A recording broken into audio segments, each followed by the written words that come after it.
Saquon Barkley is gearing up for the biggest game of his career, a Super Bowl showdown with the Chiefs. But instead of just focusing on the field, he's dealing with a scandal off of it. His longtime girlfriend turned fiancée, Anna Congdon, is in hot water after old tweets surfaced showing her casually dropping the N-word. Now, social media is in an uproar, questioning whether Barkley should be rethinking his engagement rather than planning a wedding. So, is this just another case of someone's past coming back to haunt them, or is this a sign that Saquon should hit pause before saying I do?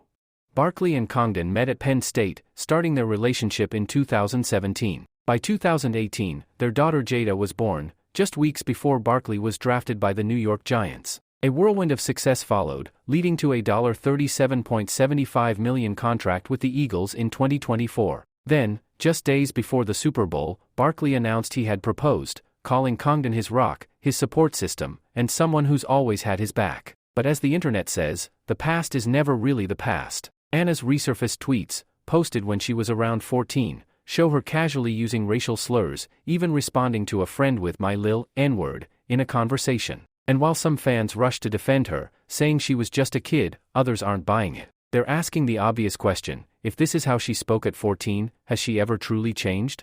More importantly, why didn't she delete these tweets before her fiancé became a household name? The backlash has been swift. Fans are calling on Anna to publicly address the tweets, apologize, or at least explain. But so far?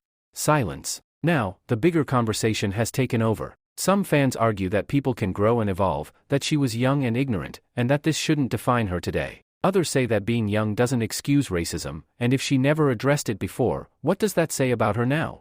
Then, there's Barkley himself. Did he know about these tweets? Does he care? And most importantly, should he? Because let's be honest, if these had been his tweets, there would be no debate. His career would be in jeopardy. So why should Anna get a pass? This controversy isn't happening in a vacuum. It taps into a much bigger issue. Why do so many high-profile black athletes end up in situations like this?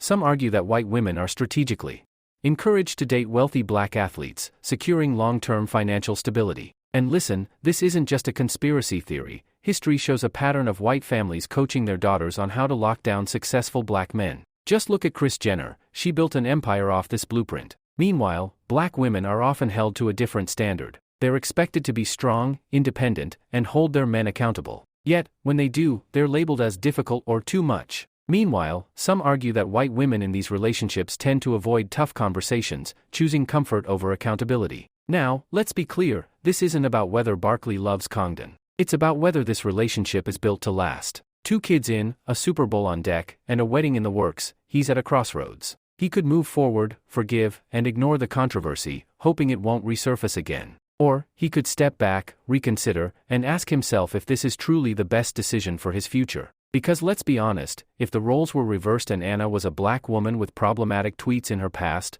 would she still have a seat at the table? Would the media be so forgiving? For now, Barkley's got bigger things to focus on. The Super Bowl is days away, and the last thing he needs is this drama clouding his mind. But after the game?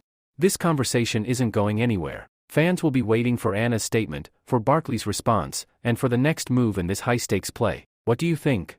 Should Barkley move forward with the engagement, or is this a red flag he can't afford to ignore? Drop your thoughts below, and let's talk about it. And in the meantime, go Eagles. Because let's be real, nobody wants to see the Chiefs win again.